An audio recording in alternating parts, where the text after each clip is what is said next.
Welcome, everyone. Good evening, good afternoon, good morning, wherever you are. Welcome to Facebook Live on the 8th of March, year 2023. I just wanted to, before we started, Patricia was wishing all of us Happy Women's Day. So I wanted to do that same thing for everyone else as well. Wishing everyone that is on this Facebook Live panel, as well as everyone out there, Happy Women's Day. And today also ends up being a festival in India called Holi, which is a festival of colors. So happy Holi to everyone who celebrates Holi today. Let me introduce the panel. I have Kelly here, and Kelly is a Qigong teacher and has quite a few years of doing spiritual teaching. She's also going to be leading one of our workshop sessions. So welcome, Kelly. Thank you so much for being here. Then we have Francesca here. Francesca is part of our core group of meditators. Good evening, Francesca. And we have Patricia here. Good evening, Patricia, part of our core group and very much been there the whole year, last year on our Facebook Live. And then we've been joined by Rob, who's an author. And good evening, Rob. Thank you for joining. I actually wanted to ask Patricia. Patricia, remember during group meditation, you were asking me a question. I don't know how you phrased it, so I kind of don't remember, but you were asking me, how did I get to the point where I stopped thinking, or how did I get to the point?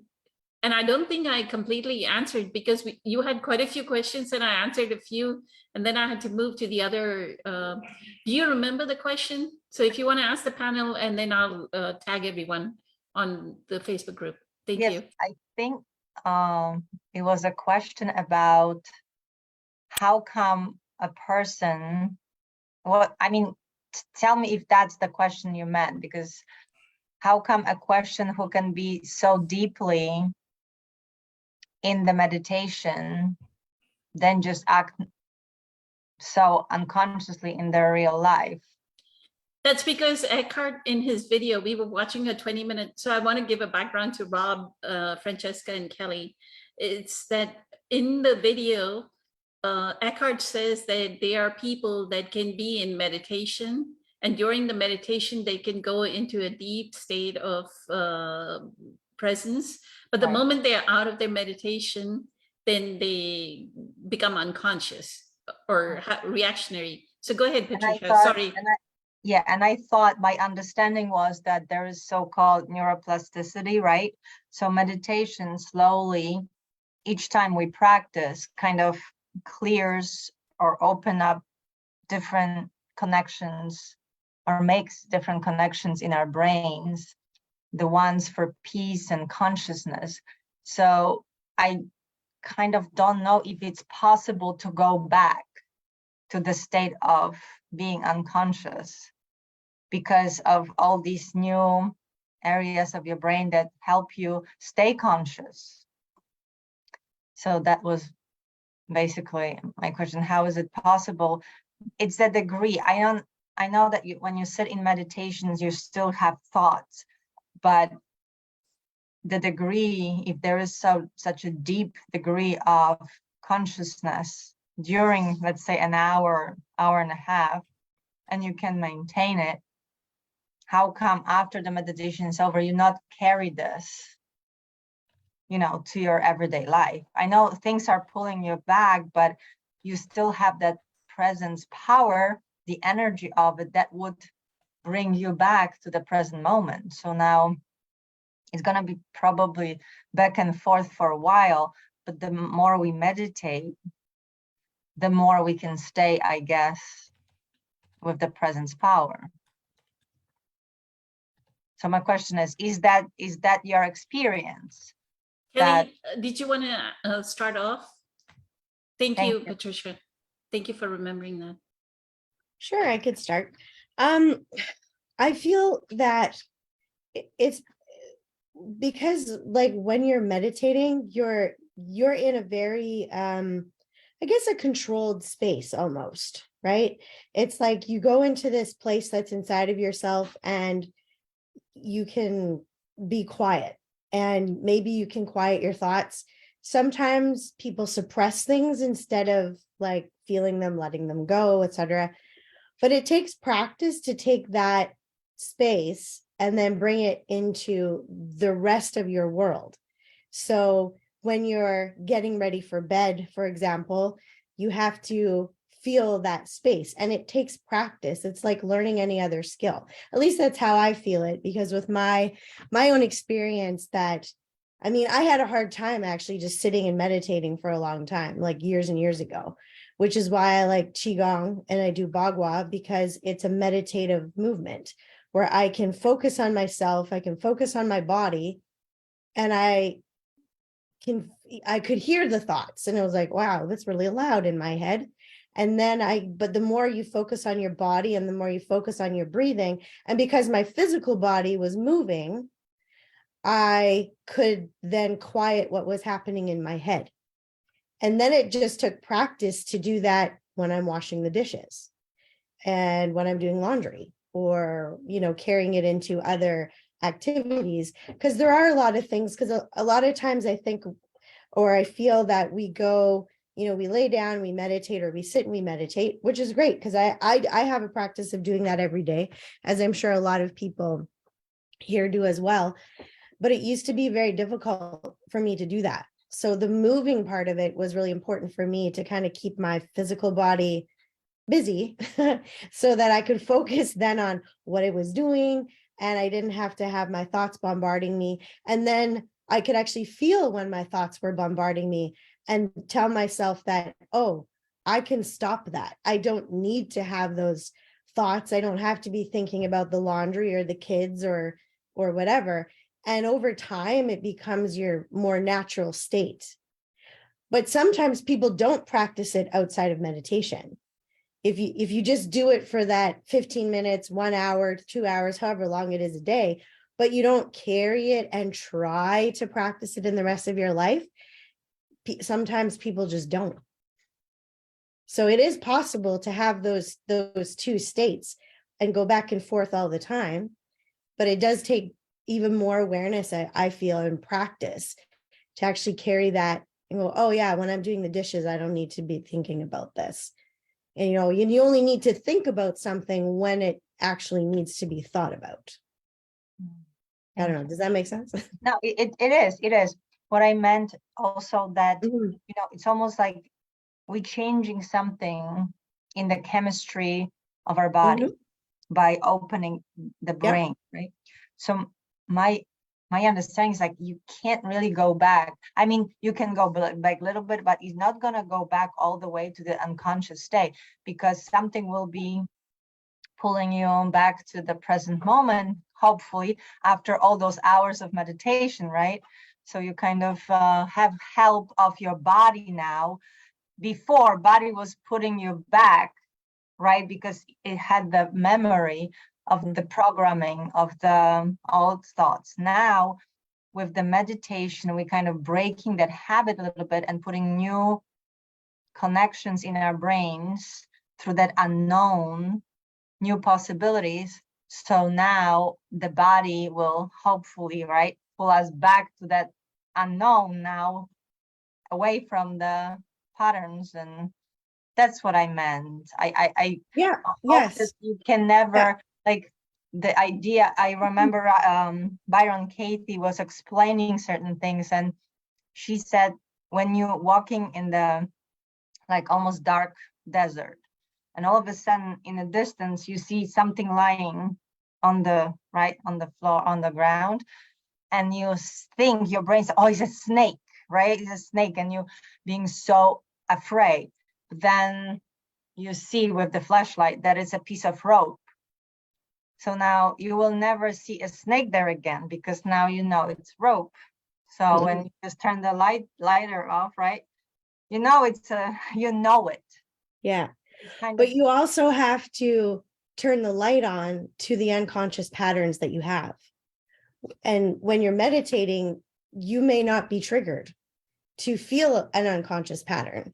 So unless you take that awareness from your meditative state and take it into the rest of your life and actually catch when you are repeating a thought in your head or that something triggered you to be fearful, and unless you actually choose to shine the light on that, you can walk away from meditation. Like, it does change you. Like every choice we make, everything that happens to us in our lives does change us in some way.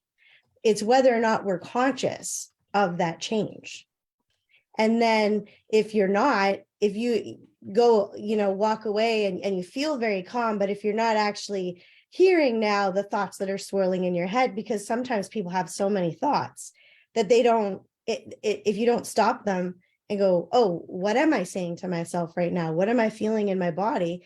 They'll just keep going. The thoughts will keep going, and people don't realize how busy they are in their head if they don't actually stop. So you are able to go back and forth, but it's kind of a swinging thing. For a while until you it choose- stops, right? Yeah, until you choose to shine the light and go, oh, wait, yeah, what am I thinking? Why am I thinking that in this situation? Why do I believe that? So, Questioning, right? Yeah. But Yeah. only because you're present. yeah, Beautiful. Thank you, Kelly. you're welcome. Thank you so much, Kelly. What I feel is one of the greatest conclusions that you're drawing, Patricia, is that people, when they are in meditation, they make such a huge shift that they completely overwrite their neuronal network, which is incorrect. It will take something that, the inroad has been made on a neuronal pathways. We've fired and wired those neurons, fired and wired. What Dr. Joe Dispenza says, right? Nerve cells that fire together, wire together. So we fired those neurons to such an extent that we can, out of our will, we can make ourselves sit, right? With sheer willpower, somebody, especially initially when they start this practice, right? Out of sheer willpower, they can make themselves sit. But does not mean that their ego is completely erased. I Right? think so, but I know that the example of Eckhart Tolle is extreme because apparently for him it just happened that day. And from then Sadhguru is the on, same way. Sadhguru is the same way. Sadhguru was on a hill. I think he calls it the Chamundi Hill. He sat on that Chamundi Hill, and supposedly what should have been half hour or something was 3 days, and people were putting garlands around him and feeding him food with 3 days or 7 days. I don't know how long. And he had like completely cried on his shirt, like everything was wet. So it was like a transformation within that period when they sat in that moment, right? But not everybody, what Eckhart says, that is not the path for everyone. For everyone, it's a slow growth, right? And they can make a forward expansion, and they can regress. They can regress too, right? If the patterns come back and they go back to their patterns. And that's why Dr. Joe says, look at watch your thoughts. How are you thinking and believing? Because how you think and how the emotions you feel is your state of being. So if you go back to the old state of being, right, you're going to fire and wire the same genes, you're going to fire and wire the same environment, the same set of challenges. Everything will be the same until we change the way what we are firing and wiring here. so maybe meditation just helps with the going back to presence and actually being a witness. The ability of being a witness of our thoughts is increasing with meditation, right? And to a certain degree, your presence, you can even, like if you do the meditation correctly, you can get to the point that you can have mystical experiences as well, right? So before I continue to speak, I'll give Caesar a chance. Welcome back, Caesar. We are so happy to have you Yes, back. Caesar. Oh my goodness. Thank you. Good to You, see you. you have the question, right, Caesar? I do. Thank you, everybody. Feels really good to be back. Very grateful. So yeah, I kind of caught what Kelly was saying there about practicing. Hello, David. And once you get a little ways into the practice and how the presence power actually benefits your life in all kinds of situations, it's easy to recall on that. It's kind of like what you're saying, Poonam, the wiring and firing. So you know that presence power is an excellent tool for coping with things because it allows us to accept them and let them go and get over a situation or find the answers if need be. And that can only come through presence. When you're getting it from pure consciousness, that's different than the monkey brain trying to figure things out. Just like in responding to somebody when you're mad, never a good idea. Or making a decision when you're mad or sad, really never a good idea because the energy that you're putting into that decision is likely to come back in the same way, But yeah, it's the practice. Hey, Kelly.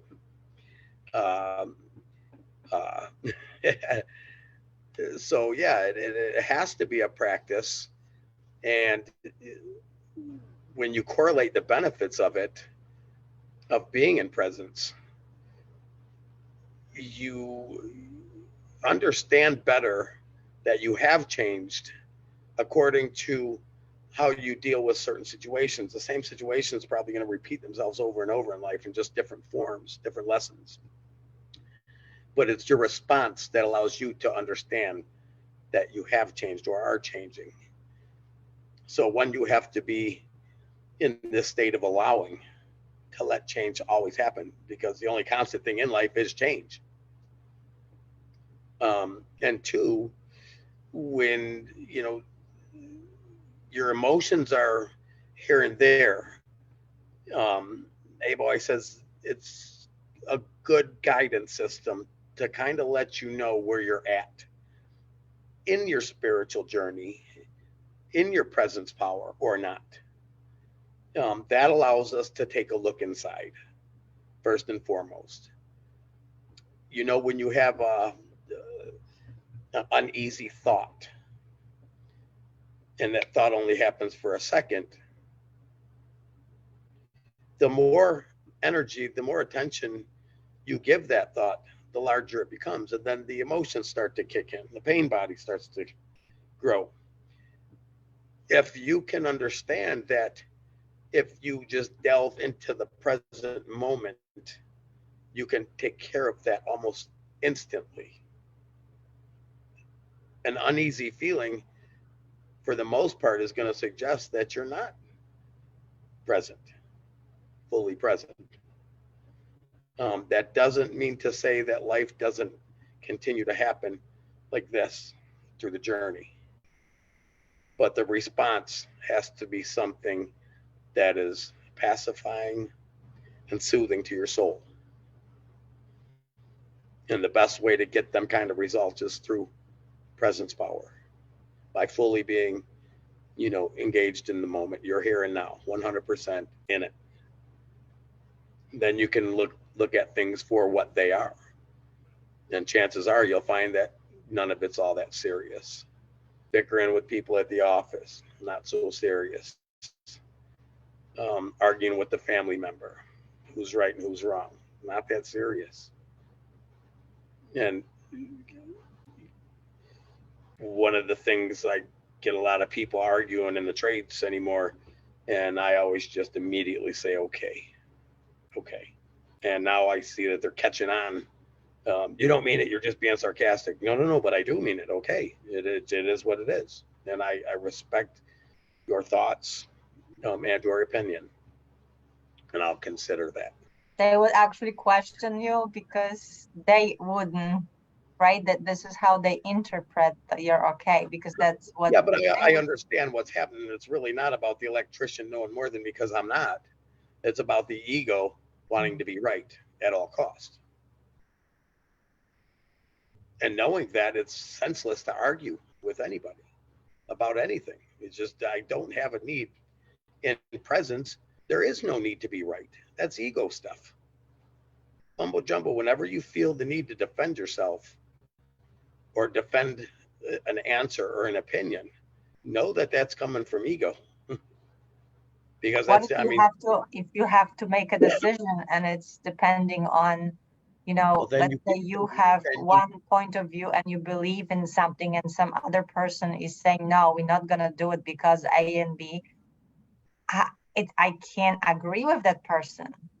So I can't give him okay, right? well, I mean, I guess every situation is different, and some might hold water to the validity of, the situation that really does require the proper answer, maybe for the success of an outcome, for a company or whatever it may be. But the best way to get that answer is by maybe taking a step back, Back. becoming fully present and aware, and allow the answer to come to you and then come through you. And if it's coming from the heartfelt place, then your They will answer can feel never it. be wrong. Yeah, However, they will feel it. there still will be people who argue whether you're right and you know it 100%. They will still argue with you, and they may be in a higher position than you or a lower position than you. But at the end of the day, does it really matter? And I know you want to do the best thing you can, let's say, for the company that you work for, in making a decision. When you know something is right, you simply throw it out there. This is what I think and feel, and I believe it's the right thing to do. And that's the end of it. That's the end of it. And then if they come back with some, flip side to the coin and start arguing, that's when you just say, okay, you already said what you had to say. No sense of beating a dead horse, because now what you're doing is fueling bad energy. You're allowing that energy By defending, yeah, but trying to defend your by point. defending. Yes. So again, okay him to death. Doesn't matter. You voice your opinion, you throw it out there. It's going to be what it's going to be. And that's the end of it. And then you're already into the next segment of your day, which should be a joyous one because you now let that go. Typically when something like that arises for you, Patricia, is it something that you carry for more than 5 minutes or dwell on for more than 5 minutes at the desk? If there's a little controversy in doing something and somebody says this, that, or the other, and you got an opposing thought or an opposing view that you feel is right, does that segment last more than 5 minutes? Do you hold it more than 5 minutes? I'm asking. Nope. Typically, no. Then that's a beautiful thing. Yeah, Because and it's kind of, important. yeah, It's it used to important. be different in the past. So I think my original question, I didn't know when you joined, was that I think Poonam was giving an example during our meditation after a discussion. And then also Eckhart was talking about that some people can really go very deep, like very deep during the meditative state. And Okay. then when they go into their real, they everyday life, they so completely unconscious. So it's like my question was, if the brain is able to change and create that incredible space during the meditation, that's not gonna disappear. It's there. So why is it not being applied biologically or spiritually to everyday life? I'm talking about the level of a very deep meditation, because we all, if we little bit conscious, we're going back and forth, but I'm talking about that really deep state that will change the entire chemistry of your brain, So we went into this whole discussion of how many spiritual teachers have become unconscious, like Osho or Bhagwan Rajneesh. And then I think Muji had some cases of sexual harassment or sexual misconduct as well. So people can get unconscious. So not everybody is an Eckhart Tolle, where they're like Yeah. completely in control of their ego. The ego is always there. So that's our work here, right? Yeah, for sure. And I can totally attest to that. I was living and breathing that book on such a level that I would say 80% of my awakened days were living in the moment. And it was a practice over 6 years, maybe 7. And a relationship caused me to go to sleep slowly before it was even recognizable myself. But once the practice, the daily practice, it starts first thing in the morning, and that sets up the whole day. And then what I found, just in a nutshell, was that I would wake up and I would go an hour and then go, oh, ooh, gratitude, oh, presence. Okay, you And go then back, things correct would already yourself. have happened in that hour. And then a couple days later, I would wake up and I would be up for 2 hours and go, whoa, slipping. And before I knew it, I was Okay. fast asleep. But I embraced that little time in my life because it taught me probably the most valuable lesson, that if you don't maintain a level of practice through your daily life, it can very well happen, and chances are it will. So if you thrive and keep that focus, just presence alone is a meditation. Like every step, when I'm just walking on a job, I'm literally looking at my feet anymore. I want this moment fully right here. I want every little piece, every smell, every taste, every touch that's in this moment to be a part of my experience. And that's literally on my brain. Now, that doesn't mean that this happens like this all the time. But it kind of flows out into everything you do because you create this momentum of presence. And pretty soon you're just kind of floating, sailing in the moment. That's what I call floating down the stream of life, just being there. That's it. And that presence will come out in your work, whatever it is you're doing at the moment. There's no more radio. I used to listen to the radio at work and sing along, but that took me out of this. Any little distractions I try to eliminate anymore.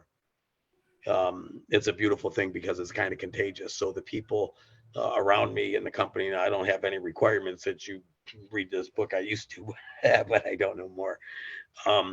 But it's amazing that the unconscious ones, they either get on board and reach for some of this, or they just go away. It's Because amazing. they And can't I think stand it. I will say the majority of them want this. It's hard So I not. think it feels amazing that peace, right? There is Yeah. something that people get attracted to because we all have it in us. We just have to get rid of the ego to really understand that we all have that ability. Yeah, and you only got to lose the ego for a short moment or two to understand that piece. But like Poonam said, I believe it's always in the background, lying dormant, so to speak, hibernation mode. But it's amazing the way that we are brought up in this society, and we're not taught the things of the pineal gland. We're not taught the things of a loving nature and kindness in school. These are the greatest things that a human could and should learn. It's unfortunate that we go through this curriculum that they've Eileen is changing years that. Did you know Eileen, teacher?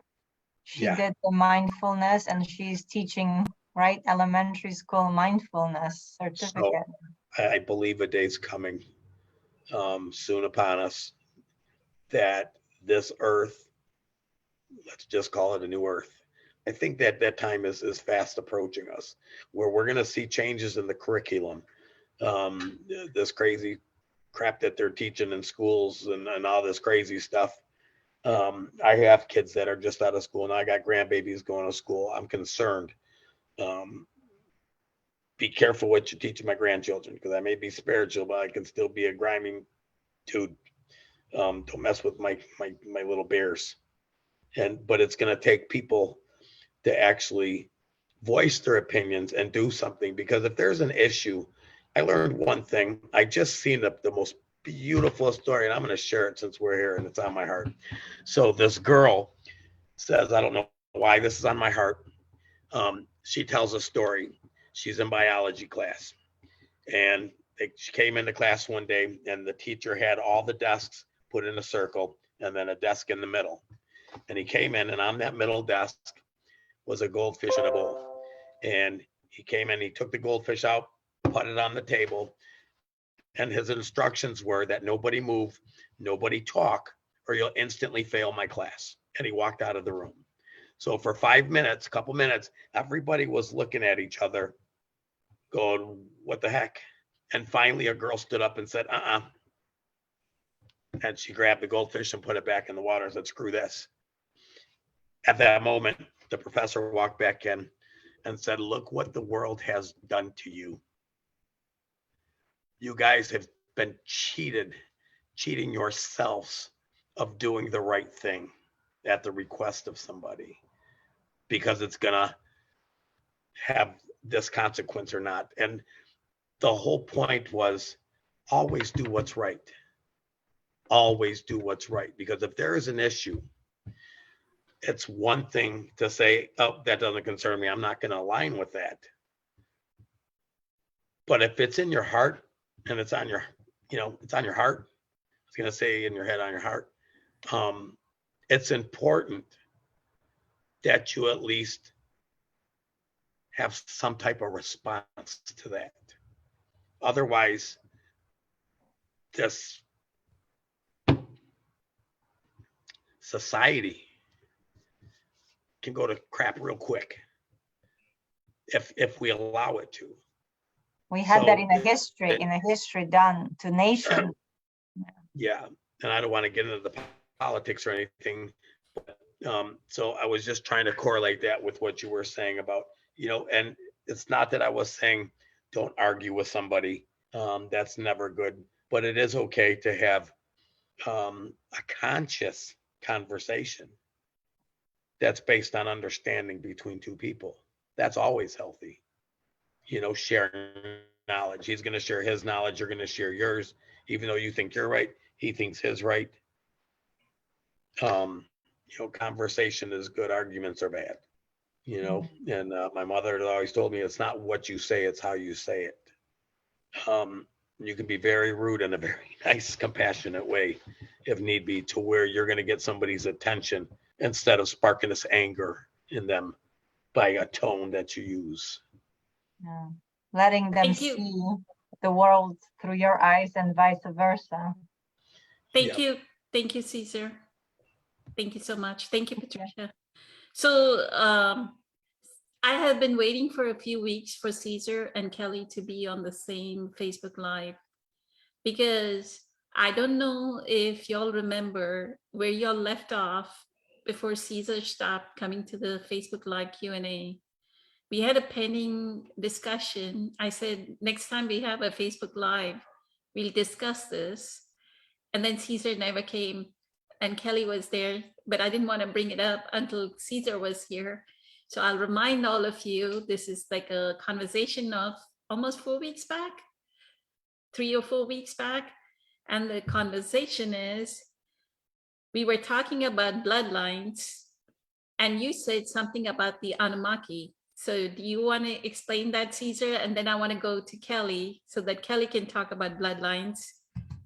Because you talked about a new earth. Let's talk about these bloodlines. Thank you. So I'm not very knowledgeable of the actual bloodlines. My understanding is that the RH factor, when that is no longer, meaning you have a negative blood type, that doesn't consist of the RH factor, them roots can only be traced back less than, I don't know, Kelly, back me up on this, less than I think 140 years, if I'm not mistaken. Yeah, there's something like that. And out of nowhere, because they can retrace the lineage back to the 12 tribes of Judah. You can get this work done. This is not my ancestry that goes back to where your dad was from Poland and his dad was from Germany and his dad was. They're literally taking your lineage all the way back to 12 tribes, which is basically the time of Jesus, right? We base our calendar on that. However, for them not to be able to find a bloodline trace that is beyond 140 years or whatever that number is, I may be wrong in saying it, but I believe it's right around there. That's kind of baffling to me. They just don't know where that showed up from, the RH. So in the little bit of research I've done, they say maybe alien blood. I think they call it royal blood as well. If I'm not mistaken, Kelly, I'm going to just pass it over, buddy. There's yeah, it's just like, how much time you got? 'Cause, so the thing about bloodlines, like in Europe, the supposed Anunnaki bloodlines come from the Merovingian lines of Eastern Europe, from Constantinople, from Emperor Constantine's time. So this is one of the reasons why it's really important to understand history, because you have various non-public royal bloodlines running things on this planet.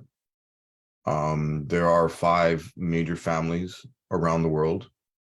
We talk about the Anunnaki as if they're something sort of, oh, they're out there, but no, they've been among us for hundreds of thousands of years. Human history goes back way further than mainstream propaganda history. And I will use that word propaganda with a really heavy hand, because that's really what it is. You have the moneylender families. And this is something that people don't know, and banking families have kept this as a very closely guarded secret.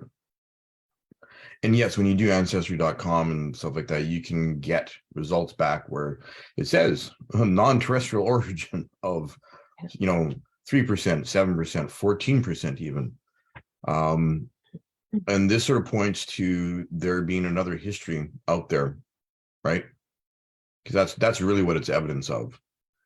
And you have also, got to think about the imperialistic war against indigenous traditional knowledge, because indigenous traditional knowledge around the world speaks to a very different history on this planet. A lot of the First Nation elders that I've talked to have talked about their origin stories coming from the stars or coming from inside the earth. And even, you look at the Zulus. In the Zulu culture in South Africa, the African cultures, a lot of them have oral traditions in their shamanistic and medicine men and medicine. In North America, they're called Medeoan, but they talk about things that go back 35,000 years. Other beings other than humans being on the planet. And the Zulus even mentioned, I think there's like 7 races that are still on the planet in their oral 7 races that they're in contact with, but that they know of 27 other races that have achieved sentience on this planet. And this is Zulu oral tradition, right? It's just like, just think of the Dogon tribe in Africa that actually has high mathematical equations in their rock paintings for Sirius, the star system of Sirius, A and B, right? It doesn't make sense unless you look beyond the normal mainstream propaganda of history. So back to the bloodlines, you have Zechariah Sitchin is a person who sort of brought this concept to our attention back in the 70s and 80s. And since then, there has been a very large interest in this whole concept of the bloodlines, the Anunnaki bloodlines especially, and how the old world, and by old world I mean before the 10,000 year human civilization history propaganda started.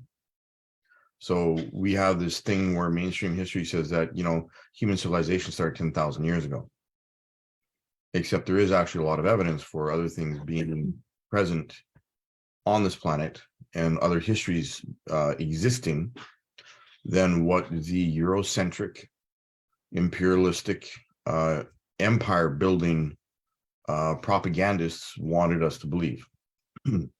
When it comes to the bloodlines, these people have made a very, very concerted effort to stay out of the news and to get us to pay attention to things that are really truly irrelevant, like reality TV. Yes, our phones get us addicted to external stimuli instead of being able to go inside. And this is what they want. Because if you go inside, then you begin to discern that things are propaganda and that your actual true spiritual nature is not connected to any phone, any TV, or anything that is propagated on mainstream news and media. Having spent 30 years dealing with mainstream news and media, I can vouch for this. So bloodlines are a very interesting thing. And there is magic in human blood because every molecule in our body, every atom in our body is bonded by essentially an electronic code or a divine light code, if you will. So there are certain people who believe that they are descended from very ancient bloodlines that happen to be around before the quote unquote flood and or the other apocalypse stories that shape and frame the concept of this 10,000 year history, quote unquote history. As you know, history is always written by the victor, right? So that's something that you really have to keep in mind. The different influences of different schools of thought on our understanding of history are really important to understand. This is why looking at history from who has actually influenced history the most in the last 100 years, well, you know, the European powers, right? But the bloodlines are basically an indication that there is another history on this planet that isn't being talked about or that is deliberately being hidden. Point in fact, if you look up Black Italian bloodlines, people think that, you know, the Illuminati or whatever are these certain 12 families. Well, you have various groups that belong to certain bloodlines that hide in plain sight, that are richer than Elon Musk and what's his nuts, Bezos. Those are the people that are propped up in the media as being the richest people in the world, when that's not true at all, not even close. And you have to understand that a lot of these bloodlines are heavily involved in banking, because banking is one of the primary ways that money is one of the primary ways that you control everything. Mm-hmm. And that is what they want, is the control. So when we do ancestry.com and stuff like that, and yeah, there's sort of like this 140-year sort of threshold of information, which is actually kind of true, because you go back 140 years and there weren't really records to actually look into ancestry at all. There were no hard copies, nothing, not even on paper, right? So, and this is one of the ways that these bloodlines have hidden in plain sight, is by making sure there are no records. And this is why they want records of everybody else.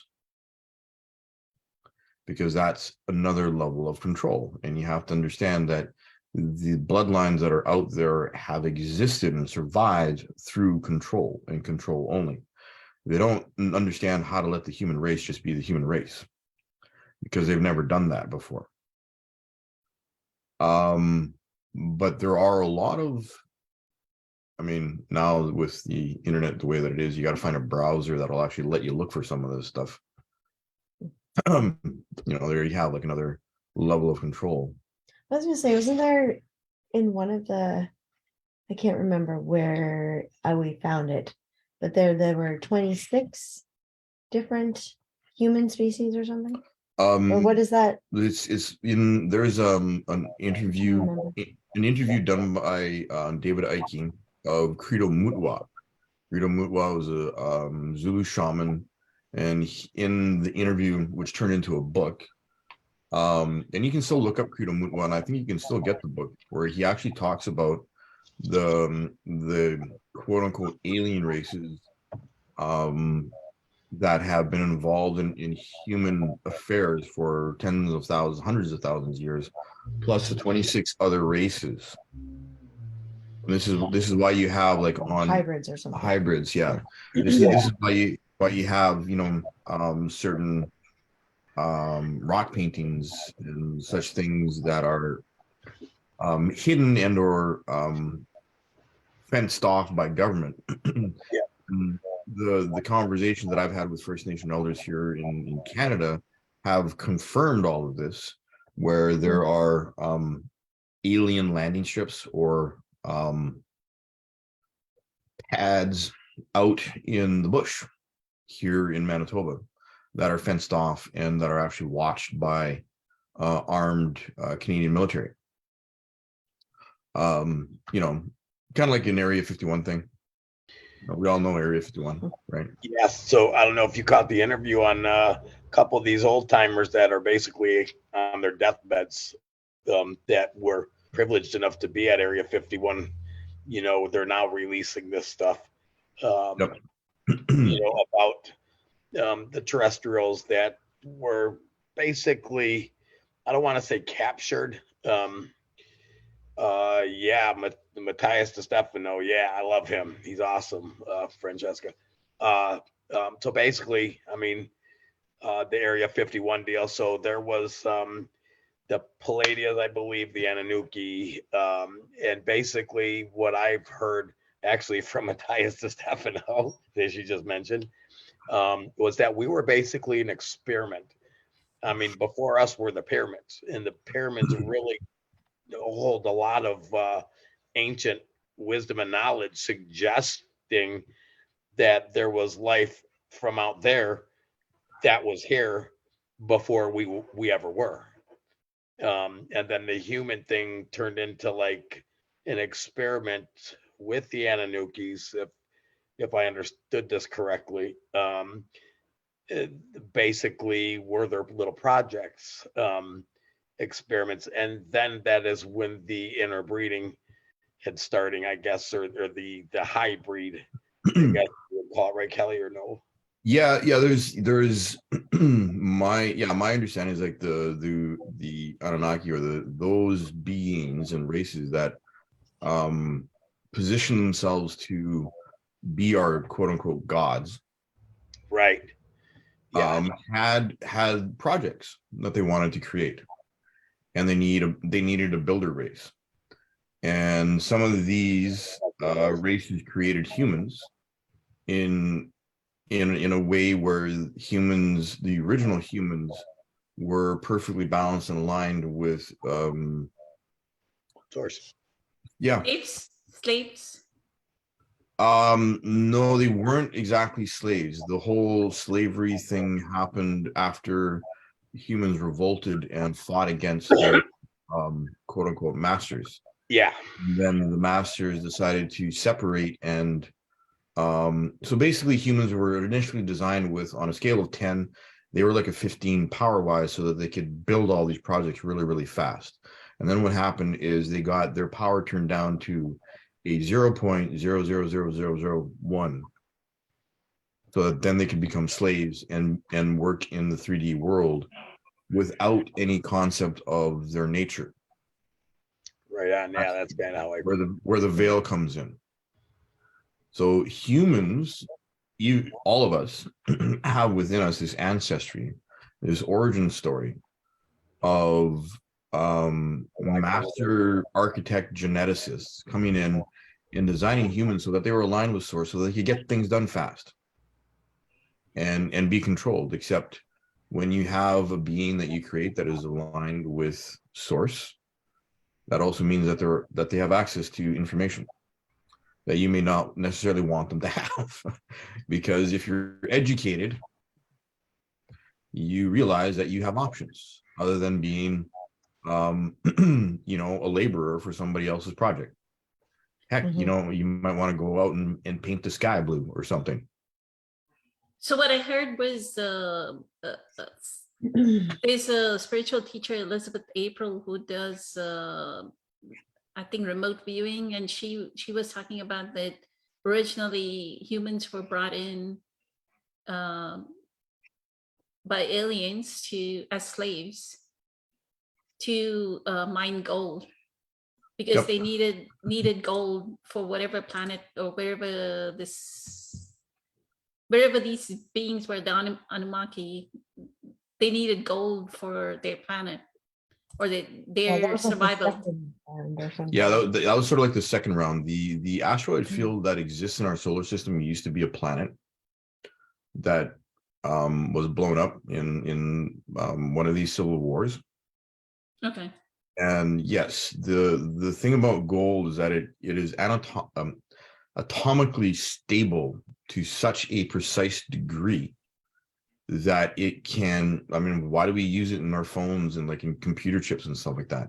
Because of the way that the molecular structure of gold carries energy and is stable under, you know, cold, heat, and other things, Right. to a certain degree. Yes, gold. I mean, watch the movie Cowboys and Aliens. It's a great sort of like, who's talking to who here, you know? Yeah. One of those sort of disclosure movies but it's not disclosure because it's a movie and Hollywood made it, and it's just like about cowboys and just, you know, aliens, right?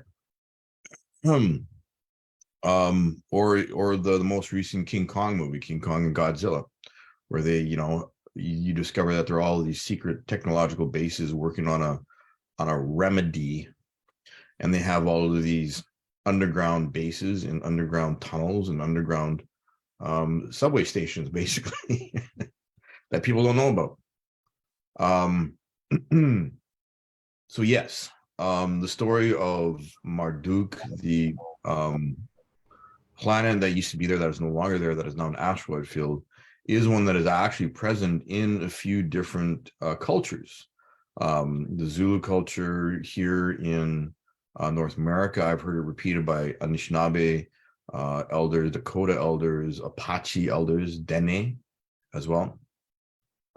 So it's really interesting. I mean, when I, you know, working with First Nation, we're going to do, you know, community building capacity. And of course, every First Nation, if you're going to actually work with them, you got to sit with their elders. And sometimes it's like, you know, ceremony and a whole bunch of other things, and stories come out and this, that, and the other thing. And once they realize that you're actually patient enough to listen to things, and you'll go through ceremony and sweat and pipe ceremony and shaking tent, they'll start telling you things. And to First Nation people, this is like common knowledge, right? So it makes you wonder about the genocide of indigenous knowledge around the planet, right? Because indigenous knowledge holders and law holders have this information.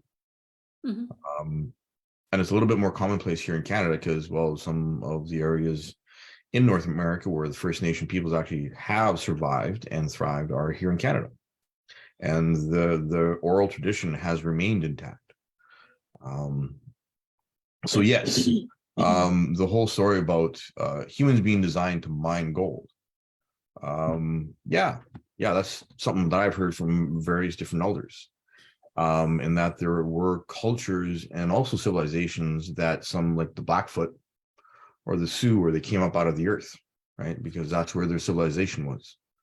And then they escaped. Still is. Yes, right. Beautiful. And so yeah, like the bloodlines are really important to understand because those that are on the surface of the planet are interested in our control. And the ones that are talked about openly are not the ones that are actually in control, because there are others beyond, as I said, like the Black Irish bloodlines, where they are the super wealthy, where they make Elon Musk and Bezos look like they're still in diapers. So you gotta, it's like watch some of the. It's really interesting because some of the like the Marco Polo series on Netflix, it's a good, really well done historically. And just think, some of those families from the time of Genghis Khan, some of those families like the Borgias in Italy, who were around back then, like hundreds of years ago, making money, hundreds or a thousand years ago during the Roman Empire, are still around, but we don't hear about them because they learned that if people know that they're around, people will come and find them and start asking questions and expose stuff. And this is why they stay hidden.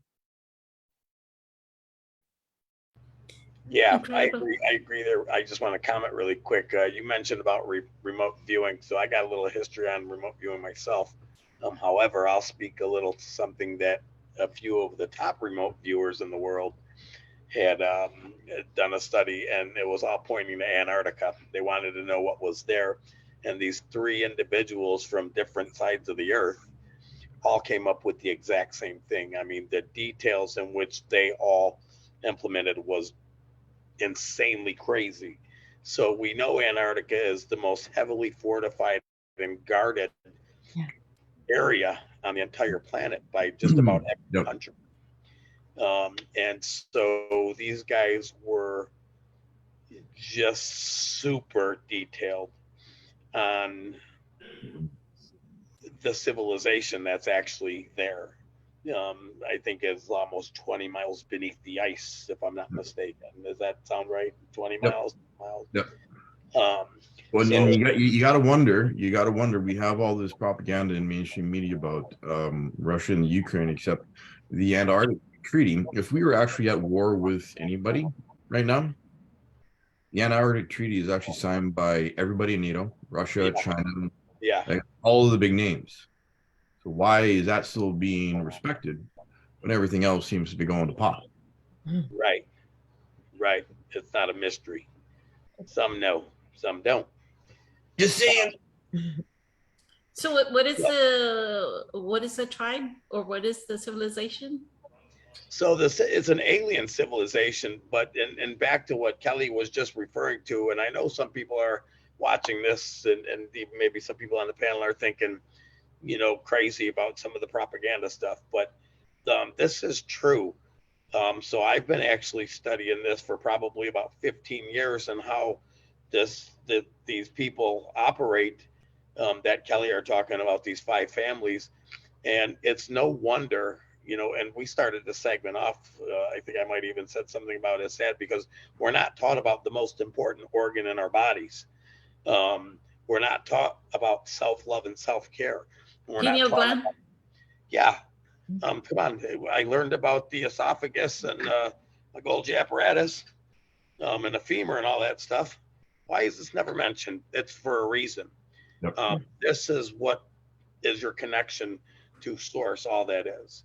And I'm just going to dabble a little bit on the fluoride deal for one moment, because that is the only thing. Fluoride scientifically has zero benefits on your teeth or your bones. It's a fact, scientifically proven. However, it does calcify your pineal gland. So it takes away your intuitive ability to know when something's just not right. Like a mother's tuition about her daughter. When she knows something's wrong, you get that mother's tuition. I don't know, because I'm not a mother, but I am a little intuitive, and it's ironic because I never drank water in my life. So my point being is that it dummies, when the pineal gland gets calcified, it kind of dummies you down. And this was something that Hitler had discovered, I think, through Russian scientists. Yep. And it was their way of controlling 1 million captive people who are, going to get tortured, and starved and gassed. And they only had say 2,000 guards, containing, 1.5 million people or whatever that number Yeah. was. I know it was over the million. Yep. If these people weren't so dummied down because of the fluoride effect that it was having on them, they would have overran them 2,500 guards. They know they're marching to their death any day, and they're watching their friends go before them in numbers every day. Mhm. And that's why it became widespread throughout most countries. Not all. There's a few. I tell you, there's probably China, Russia, North Korea, India, Turkey, and maybe another BRICS nation. I don't know. But Yep. And this, oh, sorry, go ahead. no, that's it. But I'm just saying. So, and our school curriculum hasn't changed in 200 years. Come on, give me a break. Right. This is Yeah. all for a Right. reason. There's a lot of It's actually crazy. gotten worse. Yeah. It's gotten worse. Since we're Right. here, I just Yeah. want to say it. There's a lot of crazy stuff going on, and not just our country Nope. today, but around this whole entire planet. Yep. And this has to happen. I don't know if anybody knows. I'm sure some do, but it's really, at the end of the day, it is a battle of good versus evil, and it's coming to a head. And I'm going to call it within the next 6 months. And I think something very drastic is about to happen. I feel this in every fiber of my bone right now, every cell of my body. I'm telling you. And this even, It- yeah. yeah, I was gonna say it brings it back even to our original discussion of Patricia's question. What you said, Caesar, about how we're not taught how to use our brain and the pineal gland, right? Mhm. Because there's so many distractions. Yep. There's so many things that are pulling us out. Like, look at this TV show, look at that. Like, we always, there's a TV show on right now that's always about natural disasters. And so we're it's here. that's just predictive programming. That's like getting people like, oh, well, there's going to be this thing. Yep. And then, oh, but people are going to come and save us. Yep. And it's like, oh, like, it's like, Yeah. If you don't, What? This was my whole point too, what Kelly was saying about these 5 families. So through my research, I've actually met a gentleman from one of these families when I went to the Philippines. I Shook believe his it. hand and everything. I was just like, I wasn't letting. I was like, okay, all right. Like, happenstance is just. I wasn't looking for the person. Just like where I ended up. The first, like within the first 24 hours too, that I was actually in the Philippines. It was just, yeah. Anyhow, Was it dark? Did you feel the darkness, or?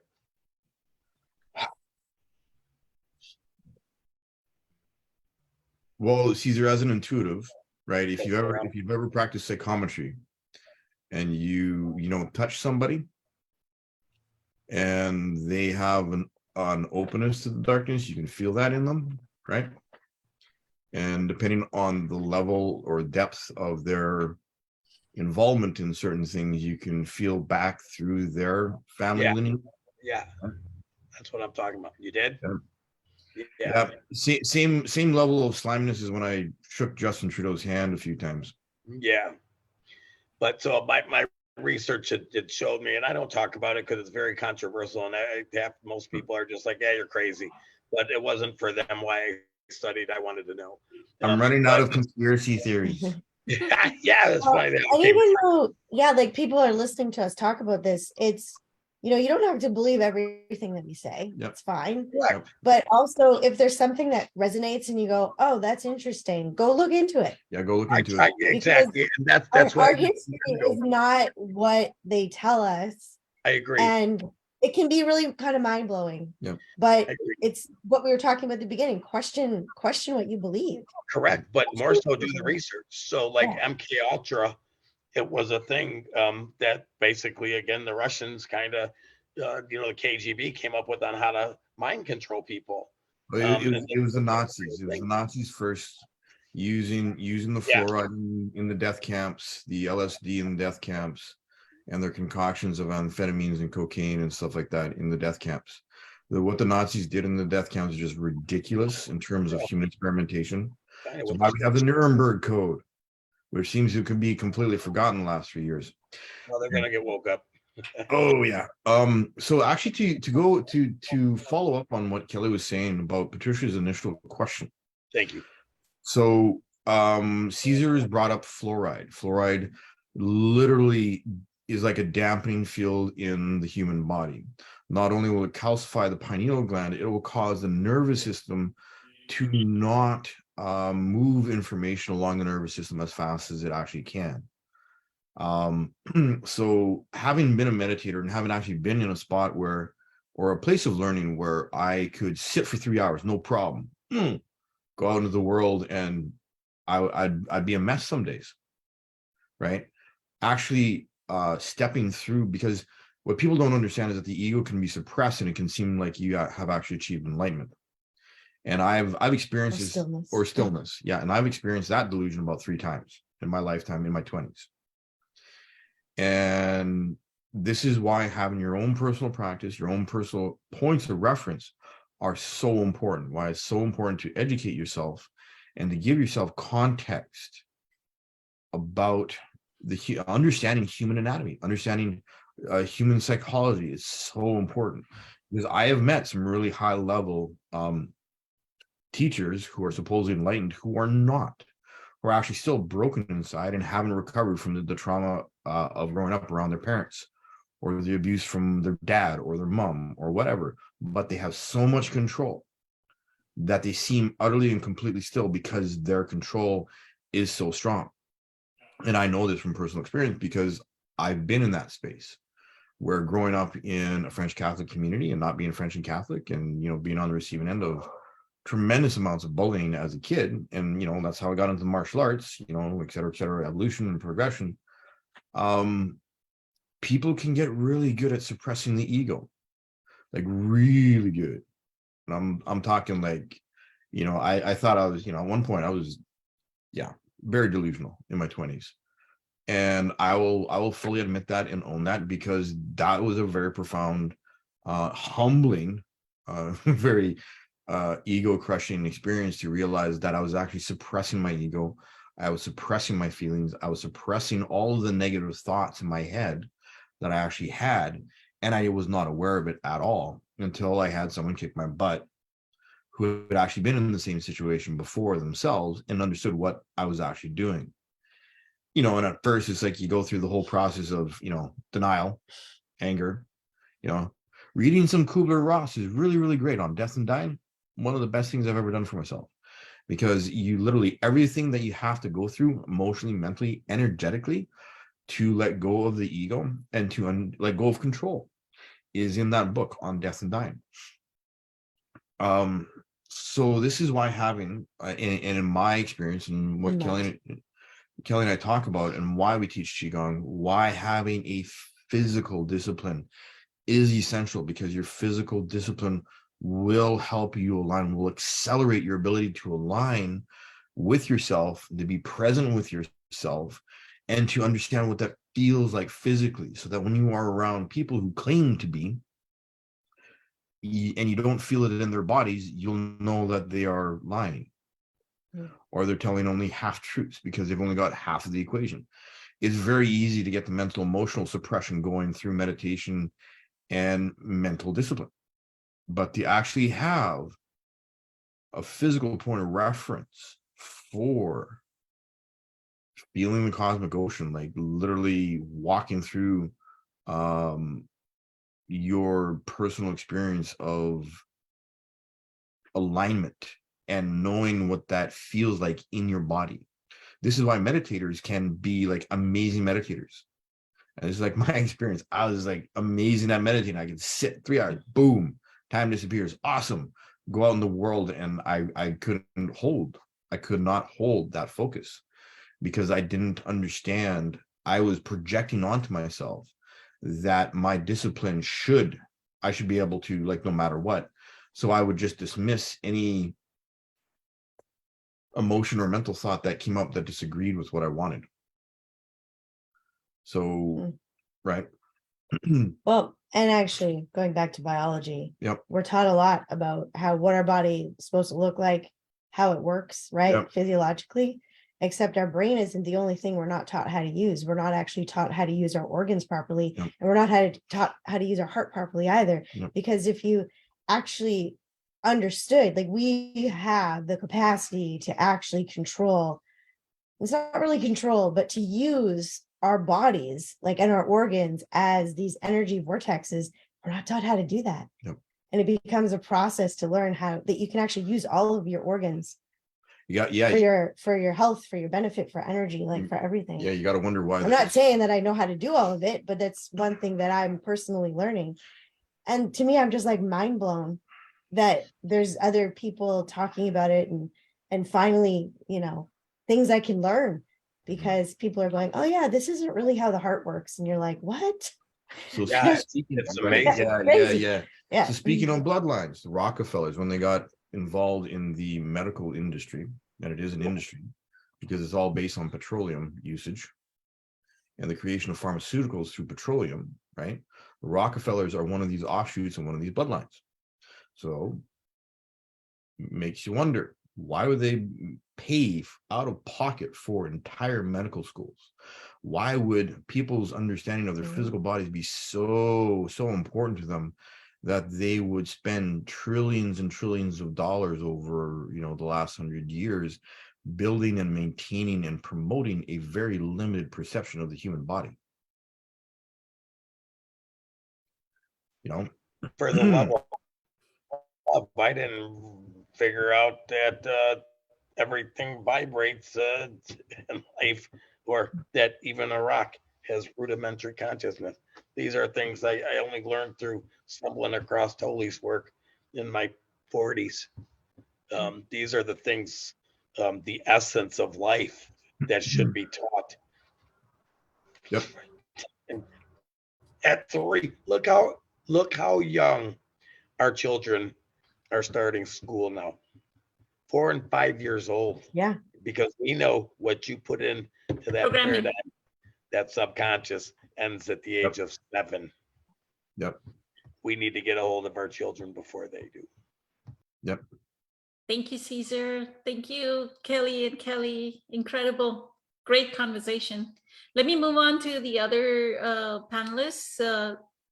Before I move on to the other panelists, because we brought up the fluoride and the calcification, what Dr. Joe Dispenza says is his breath work and the pineal gland meditation actually breaks up that calcification. That's why we focus on the breath work and we focus on the pineal gland meditation as well. That meditation during the retreat is a 4-hour meditation. So, Rob, did you want to talk about both topics, since I went 2 different directions? Spirulina helps. We have spirulina with our heavy metal detox smoothie every day. Heavy metal detox smoothie, spirulina, wild blueberries, barley grass juice powder. Go ahead, Rob. Thank you. Sure, thank you. I don't know that I'll be able to contribute much to the latter half of that conversation, although I would never rule out anything. I'm not privy to most of those things that were spoken about, but it's easy to look into history and see that we get caught in our own ways, and even something as simple as not thinking that the earth is round and thinking that it's flat. So I'm not opposed to any of those things. I'm just not well educated on them as the rest of the group is. As far as the meditation goes, when someone's able to get into a deep meditation and presence in that moment, and wondering why that person might lose that later on, that is the path. Is the unconscious mind built in fear has a tremendous pull, magnetic pull to it, and without consciously staying present and aligning to the peace that passes all understanding, and this is obviously my perspective and my opinion based on all the things that I've learned, is if I don't maintain a constant presence, I'll lose it.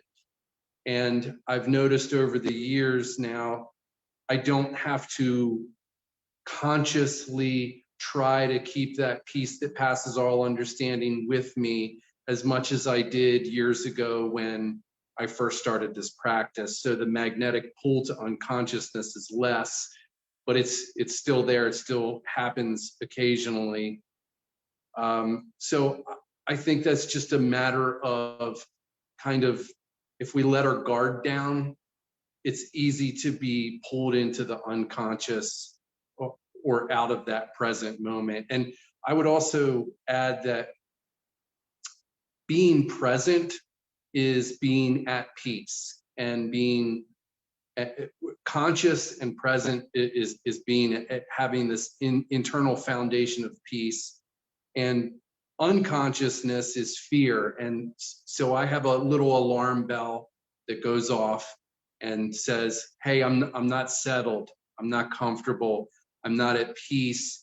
And that lets me know, hey, I lost my concentration, or I lost that focus on the present moment. Amazing. Thank you so much, Rob. You're welcome. As far as the, there's another thing that I just got reminded of based on this alien discussion. Even Medical Medium says in one of his podcasts, he says, what did he say? Why do you think that, or one of his lives or podcasts, he says, why do you think Noah's Ark is a Noah's Ark? It could have been an alien ship, and we could have been dropped through an alien ship onto this earth. Why do you think Noah's Ark is actually a boat? So that gets you thinking, right? And it is incredible that just the thought that we actually may all have alien blood, right? I mean, we are so focused on all these resentments and all these relationship challenges and the ex and the mother-in-law and the whatever, but do you realize the enormity of what we are, right? And the fact that in all this, we are awakening to another truth, right? We have the capacity, if we get a pineal gland, as Caesar pointed out, pineal gland activated, we have the capacity to experience that other reality. Because even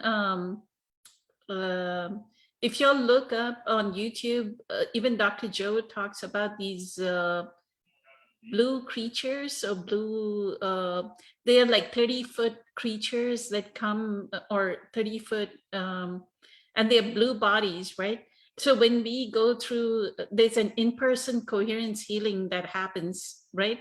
And in the YouTube video, the testimony of somebody is that maybe they have cancer, but that alien will work on first their arm and then their stomach or kidney. And they'll go, no, it's not your this, but it's your kidney. So they'll work through in progression on what it is, right? I remember even during the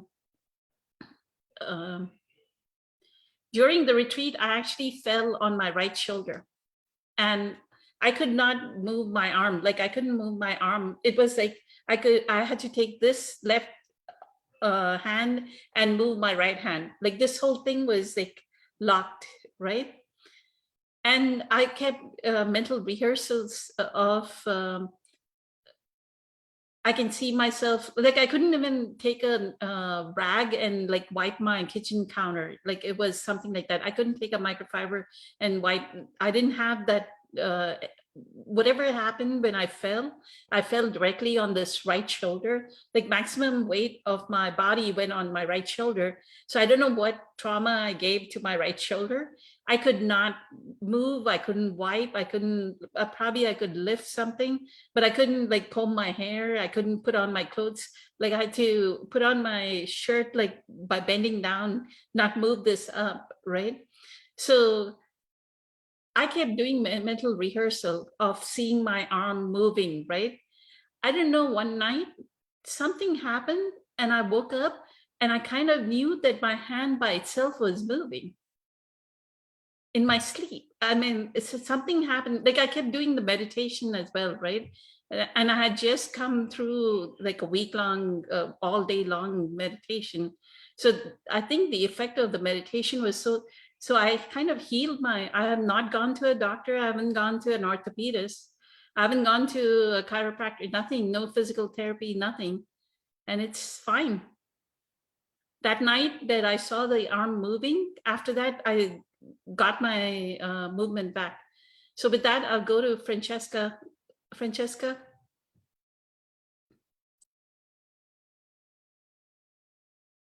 Hi. Wow. What a discussion. Oh my God. Exciting topics too. I'm going to focus on Patricia's question first, because the other one is such a giant opening, and it's a whole different stream of consciousness that I'm consciously avoiding right now to tap into, because I go in another direction. We can talk about it next week as well. If you come by next week, we can talk about the alien thing next week. Thank you. So Patricia, in relation to your question, the answer with regards to, and this is from my own experience, with regards to why, you know, in the meditative experience, we are like in meditative bliss and all kinds of magic and so forth can happen.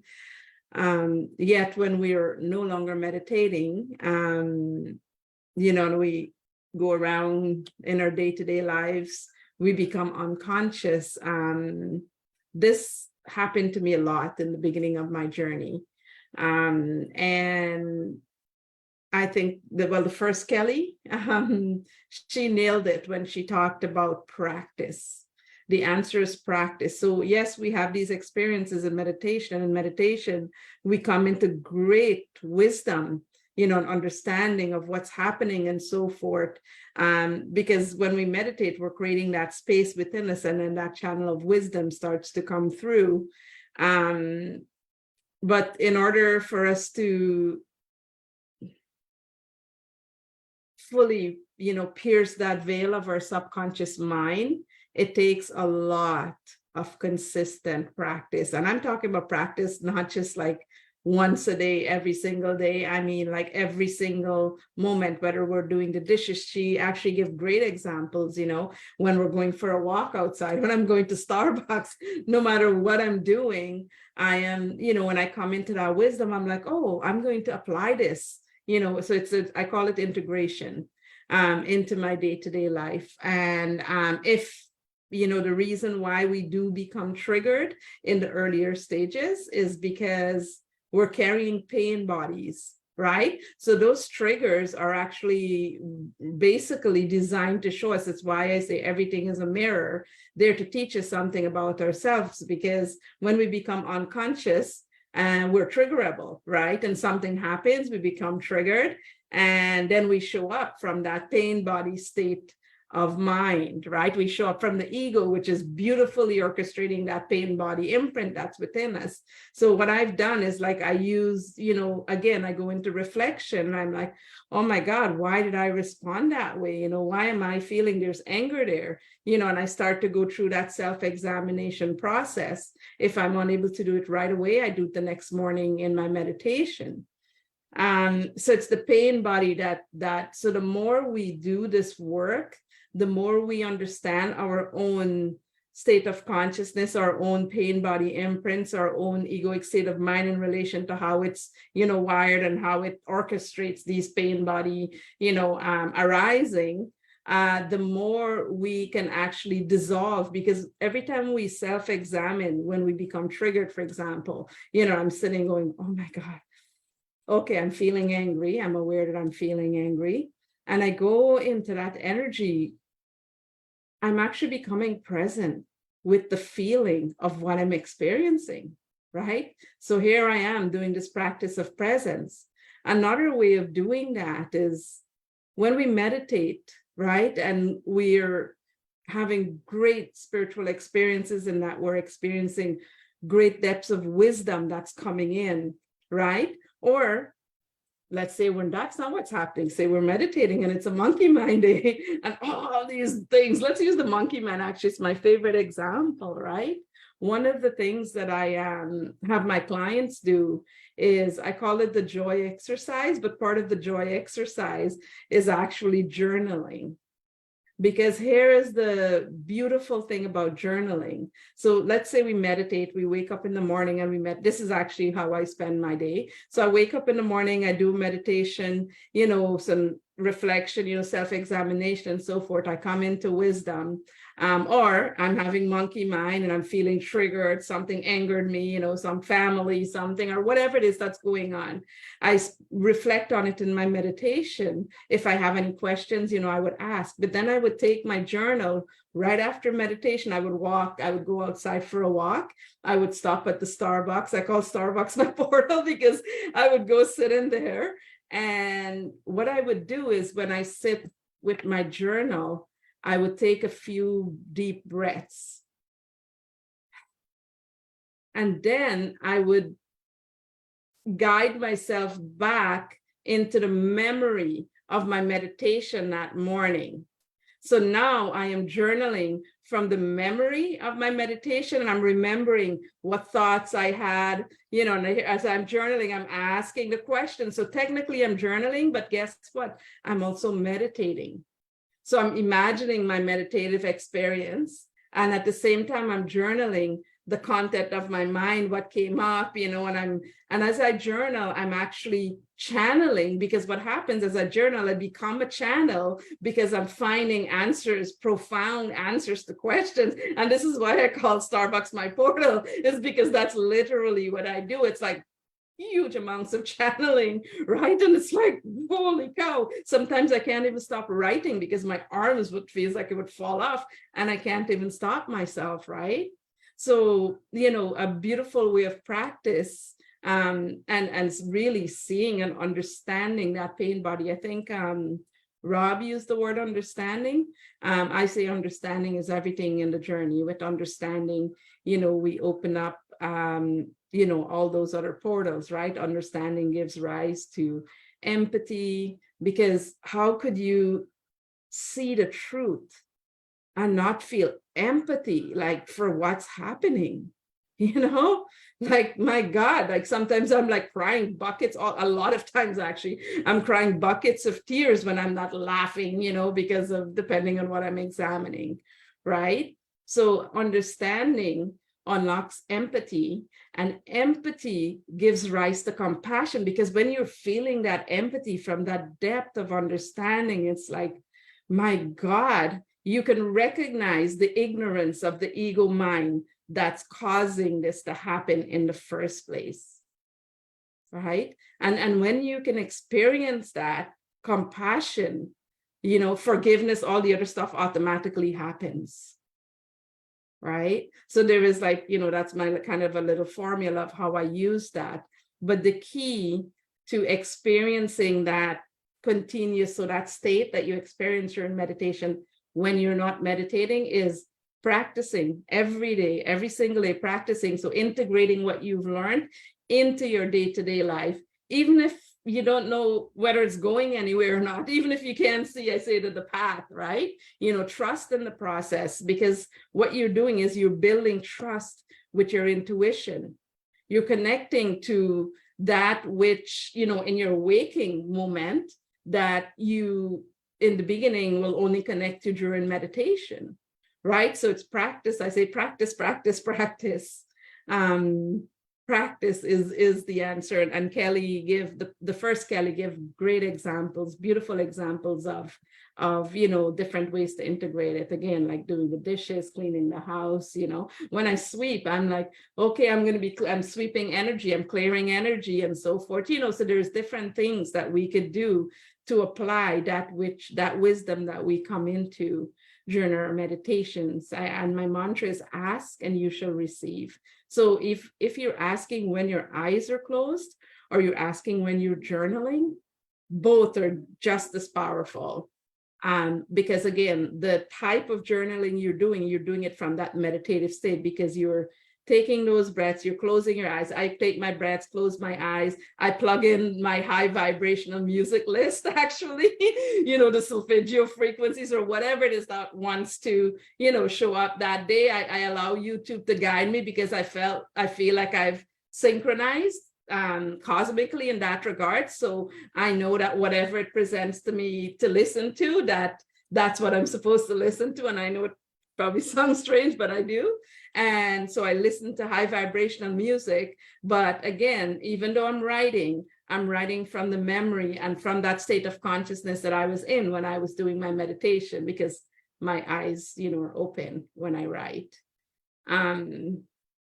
Hopefully that answers your question. And the second part, I guess, of your question is, and I think Caesar touched on this. He touched on awareness, right? So from my own experience, and I'm sharing this as humbly as I possibly can, I don't know how else to put it into words.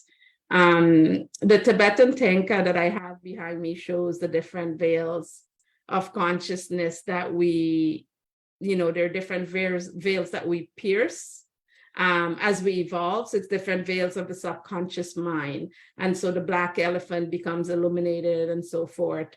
So the black elephant becomes white and the monkey becomes white and so forth. So it's a process.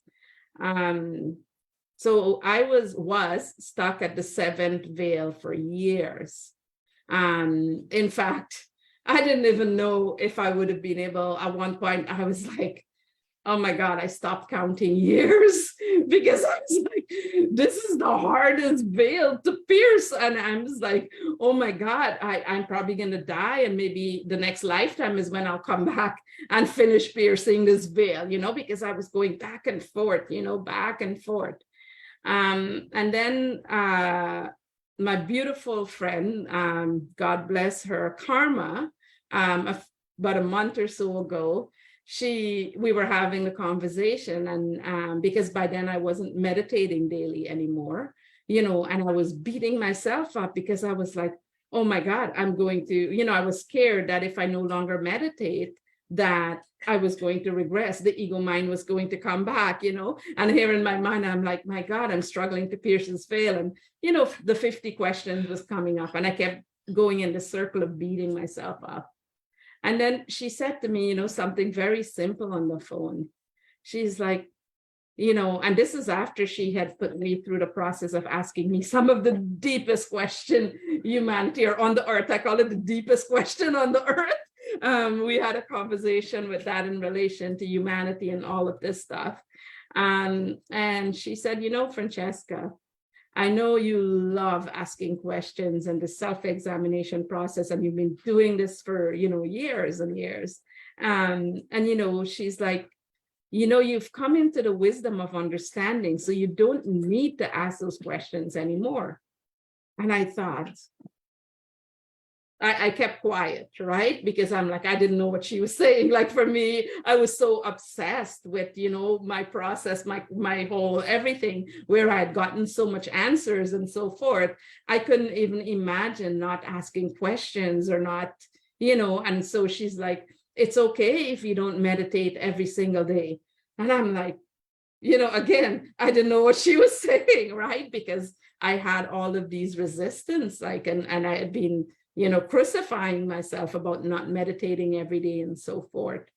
But then she gifted me, that was part of the key, the rest of the key in relation to, she's like, just let go.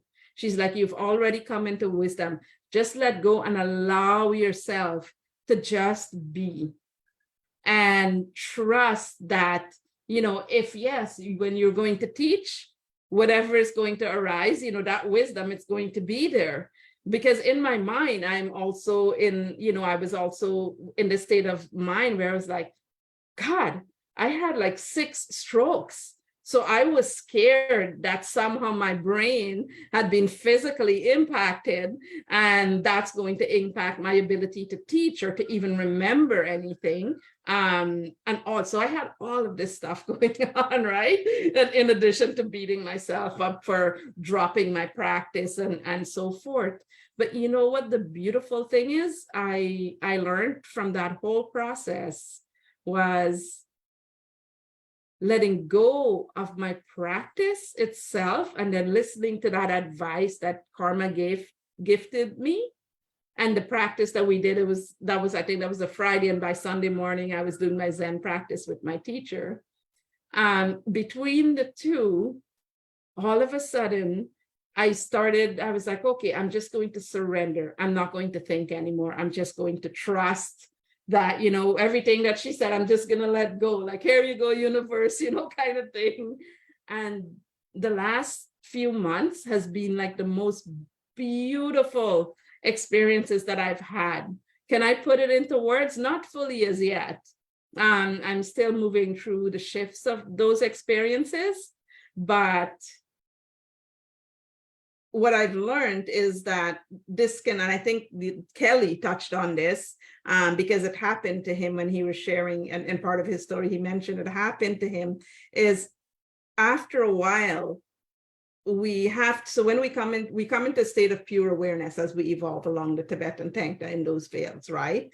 And pure awareness is embodiment, right? And in Zen Buddhism, as they say, pure awareness is embodied, is embodied, is embodied.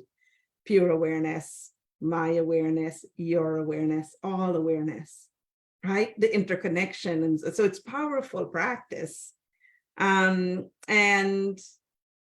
there's a point in our practice where certain things can become a hindrance. And so my desire to understand, even though, had become a hindrance, is essentially what happened. Because a hindrance in that it had me beating myself up, being really hard on myself, me being rooted in my practice became a hindrance because I was beating myself up if I missed the day, or 2 days. Oh my God, missing a week. Oh my Lord, I was reprogramming old states of mind. In fact, I was waking up dormant or things that are no longer there by beating myself up. So I was going backwards, right? And had it not been for, karma's great wisdom in relation to, just letting it go, you no longer need to seek to understand and so forth. That hindrance just dissolved and everything else opened up after that. And within a week or so, and that's why I've been off the panel for so long, it's because I've been experiencing so many changes and so many things are happening all at the same time. I'm taking time to integrate and so forth. But that's, in a nutshell, what's been happening. And I hope that helps to answer Patricia's question. With regards to the other streams of consciousness and, our bloodlines and so forth, it's a giant question. I believe I'm finally going to formally do my own, what's it called again? The ancestral and the lineage, the thing you do online, right? Because my sister wants to do it because years ago, Healing Dragon told me, he's like, Francesca, because of what you're doing, it's really important. I really highly recommend that you find out your lineage. So I spoke to both my parents before their deaths and explored, and I found out every single thing from them. And now I want to go into the formal, going online and doing that in that regards, right? Everything that Kelly shared and Caesar in relation to all of that beautiful ancient wisdom, which I believe should be taught in schools, because God, schools are a mess. That being said, though, Caesar, in relation to something you mentioned, it's interesting because what I'm seeing and experiencing on the outside right now, whether it's through the medical industry or through the school, so far it's the medical industry, the school, and lots different areas of the medical industry. I'm actually seeing, and actually even corporately, so in a lot of corporate, like in a lot of companies, I'm actually seeing effort to shift towards supporting humanities. So for me, I'm like, something exciting is happening. Like I'm coaching my first ex, and he is like way up there medically, like the most brilliant mind that I know. And at the moment, and we're talking about like he worked on the Human Genome Project with Lapchi Choi and so forth. And he's like, oh my God, Francesca. He's like, this, everything that you're telling me, like I was, I'm already aware of a lot of it because it's old science. And I'm like, what do you mean by old science? And I've been hearing this word old science everywhere I go. Today in my heart class with St. Paul's, they brought material out for us, so they were teaching. I don't remember what today's topic was. That's funny. But they were talking, but basically they were teaching us about mindset and all of these things in relation to working out. But I was looking at the material and I asked the nurse, I'm like, did you write this material? Because I was like really confused. She's like, no, this has been this is like old science. It's been around for years.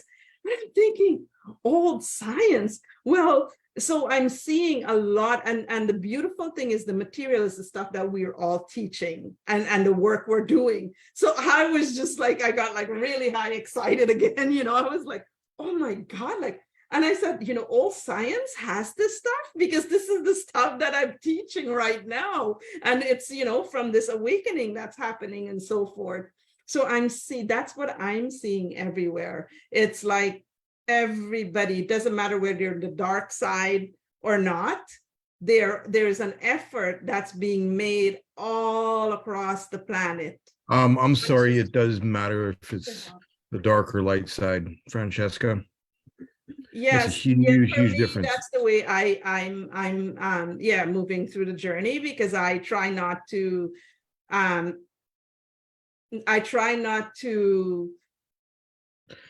apply that dualistic mindset. That It isn't about separation, like dualism. I don't It isn't do about that dualism. anymore. So for me, it's like, you see, I'll share a story, a beautiful story. When I was at the monastery a few years ago for the first time, and here is why this will make sense to you, Kelly. I was at the monastery and I was having, the Lama was teaching. I was in a silent retreat, meditation retreat. And he said, no matter what, there is no evil or something along that line. And I was young in the journey. So for me, it's like, my question was like, I don't understand. How could you say that there is, there isn't anything bad, or there isn't anything, I'm like, there's children being raped, there's, women being raped, there's all these. So I started listing all these things that was coming up in my mind that's been happening, that in my mind, it was like dark, darkness. And then he shared a story about a monk by the name of Aja Moon. It's my favorite story because I actually got to experience this when I came back from the monastery here in my apartment. And Aja Moon was this monk who went into a village, and this village was being tormented by evil, like horrific evil. So these stories are created to share about, different states of consciousness and so forth, keeping that in mind. So this village was tormented by evil. There was like killing, that was happening, lots of murders and so forth. And all kinds of, people would come in and they would pray and do all sorts of spiritual things. And no matter, they would go into this cave because that's where this dark entity was hiding, right? That did this evil, that was come out at night and kill people and so forth, right? And so, monks and stuff would go into this cave, and no matter who went into this cave, nobody ever came out. They would go in, nobody came out, and this process continued until Aja Moon came and he went into the cave. And this is actually how I met the Buddha myself, saying that humbly. He went into the cave and he was gone for like years, and everybody was sure he had experienced the same fate as everybody else that had went into the cave. But after a while, whilst he was in this cave, the activities that was happening started to reduce, but just a little bit, so people were certain he was dead. And so they started praying, they started praying and asking for him to, for them to see if where he is or what's happening, for him to come out. And one day he came out and he looked around and he went back in again. So then everybody was happy because they knew he didn't die, that he's still there. And they were shocked because this is the first time that's happened. And he stayed in the cave for many, many more years. What had happened whilst he was in the cave was the darkness fell in love with him. And he fell in love with the darkness. And the moment that happened, everything stopped. I'm actually getting goosebumps. All of the evil that was happening in this little town came to a screeching halt. And the reason he fell in love with the darkness, because I ended up having this experience when I came home. I didn't expect to have it. I thought about Ajamun because I was like, I remember when he said Ajamun, I was like, that is so strange. I've heard that name before. My guardian years ago told me about Ajamun, but I don't remember anything except in the name. And so when I came home about 2 months or so later, a month or so and a half later, I was doing Kundalini yoga. I became really sick. So a lot of things had happened to me. I became very sick. I actually thought I broke something like my shoulder because I couldn't move. I had slipped my shoulder, something in the process, because I was doing it with the same level of energy that I felt at the monastery. And that was a mistake because I didn't think that, oh my goodness, at the monastery, I was all blissing out in these deep states of consciousness. And I came back here in the city and I'm not necessarily still there, but my body felt the same level of energy. So I was doing that. So anyway, I ended up hurting myself. And so I was bedridden. Then that bedridden became, I was starting to fever. And like I was getting really, really sick really fast.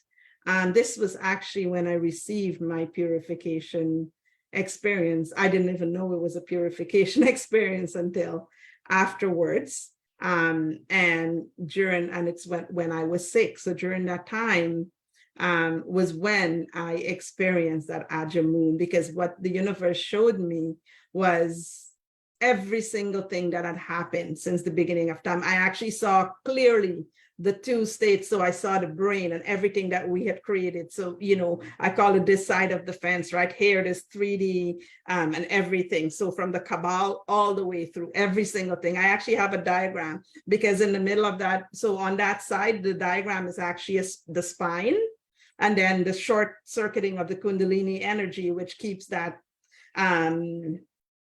life force energy stuck at the base of our spine, right? And then I saw the other side, which was Maitreya, is what it ended at, right? Which is everything from the heart or higher conscious self. And actually, this is the content that went in, the foundation that went into creation of my healing modality.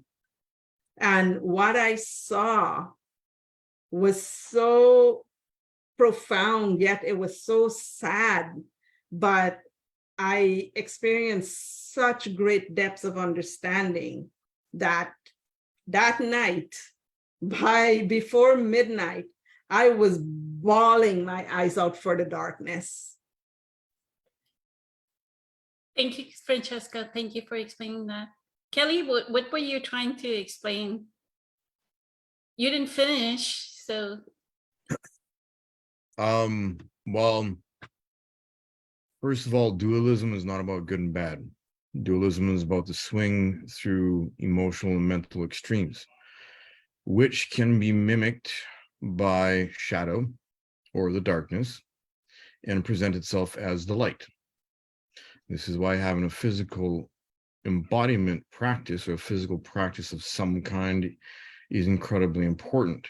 In traditional Chinese medicine, practicing such a discipline for 10 years is the minimum requirement to be able to teach it or to be able to develop the ability to understand the difference in feelings in the body of the different types of energy that we are on the receiving end of. It's kind of like remote viewing.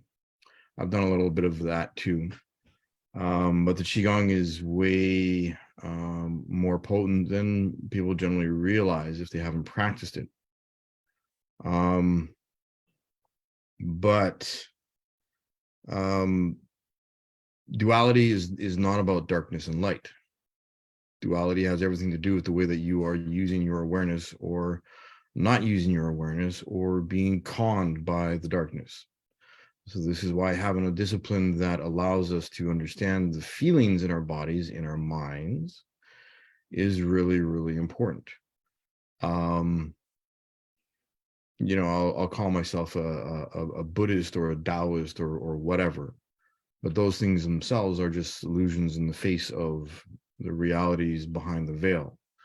The mechanisms that we let ourselves and our egos partake in are most often illusions themselves until we understand the discernment and the difference between being cut off from our bodies and letting our egos run amok and use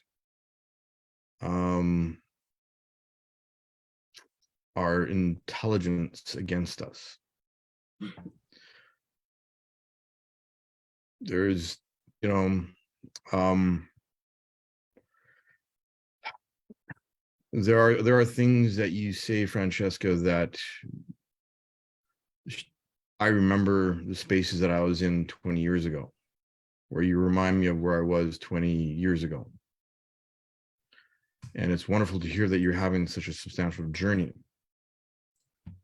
But there are aspects of some of the things that you say in the way that you use stories and Tibetan Buddhist information that are not correct. And this has to do with the fact that you have not stepped out of duality yet. You do not quite understand yet the difference in the feelings of energy in your body, mind versus heart, and divine light, even Buddha light. And, you know, perspective is everything. Perspective is truly everything, because, you know, I've been through the spaces that you're talking about.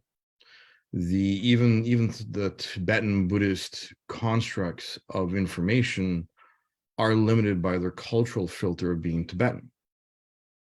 And they themselves still fall prey to people being stuck in duality and not understanding the swing, not just emotional swing, but mental swing of being excited and addicted to information.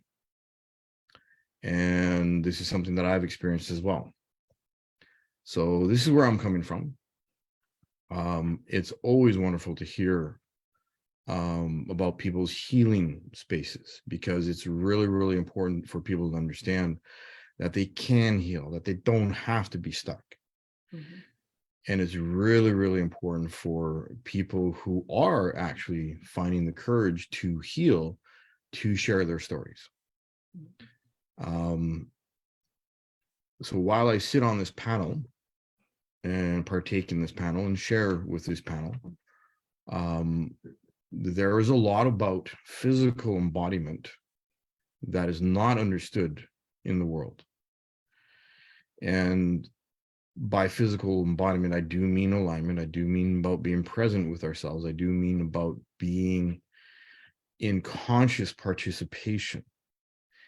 And your story about writing at Starbucks is actually pretty cute, because I've done that too. Fond memories. But the thing is like, you don't have to have isolated experiences. When you step out of duality and you step into alignment, and when you step out of your head and step out of your intellectual ego and begin to learn how to feel these spaces in your body, then true awareness begins to blossom. Studying Buddhism, studying Taoism, studying First Nation traditions, European traditions are all great points of reference. But it really boils down to the ability to feel how you are actually using your awareness intellectually or emotionally. Doesn't matter what tradition. It really doesn't. Because we need to understand and be honest in being honest with ourselves about how we are actually using our awareness. And trauma such as strokes or heart attacks or physical trauma such as broken bones are all very symbolic of information that we need to process. And this is why, again, physical discipline is so key, because the body never lies. And we often will get in our heads and lie to ourselves about the experiences that we've had. And as I said, in my 20s, I was full of myself and full of experiences where I was deceiving myself, but I didn't understand. Because I had such a strong mind, I didn't understand how strong my ego was and how strong my shadow was and how good it was at mimicking feelings of enlightenment and feelings of spiritual awareness. And again, this goes straight back to understanding how to be present with ourselves and to not get lost in external information. And this is why I will say that Buddhism and Taoism, Catholicism, all of the Hermetic traditions or the ritualistic traditions that are outside of us and outside of our hearts are just pale reflections of where we can be and where we can exist inside of us, inside of our hearts and inside of our bodies. And understanding duality is really, really important because it's a feeling. And this is my experience. But it seems to hold true for most people who spend enough time working at understanding that duality and karma is all about how you use your awareness, and duality and karma are very intertwined. And when you're talking about duality, you have to understand that it is not about good and bad. It is about the way that you are letting yourself be hijacked by your programming and your ego to experience extreme highs and lows. I agree. And I'm so sorry, I may have I didn't explain that well. I am aware it's not just about good and bad. It's so much more than that. So yes. Thank you. Thank you, Kelly. I think we've spoken for like almost 2 hours, and Rob's been sitting there like perfect presence. So Good practice for you, Rob. Exactly. Eternally grateful to all of you. It's been an incredibly amazing experience. Michelle and Christina and Summer, David, Sri Lakshmi, all of you, thank you so much. So grateful. Have a wonderful night. Much love. Many blessings. Bye. Good to see you, Caesar. See you next week. Thank you. Bye.